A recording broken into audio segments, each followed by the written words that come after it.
ganito guys ang pag review ng picture tube ng TV.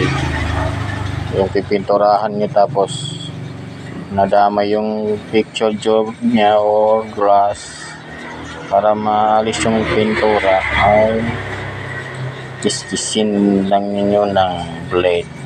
Yan. Mas maganda kung hindi pa nagagamit yung blade kasi matalim talaga.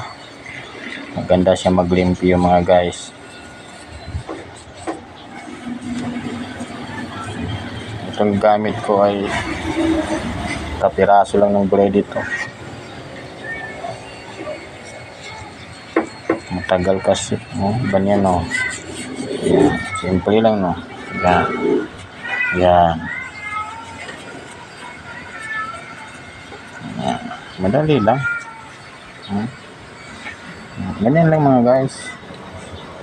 Pagtatanggalin nyo ang pintura ng picture tube, blade lang talaga gagamitin nyo. Solid na solid pang alis ng pintura. Yan. Sana may nakukuha naman kayo aral sa aking video maikli. Bye bye.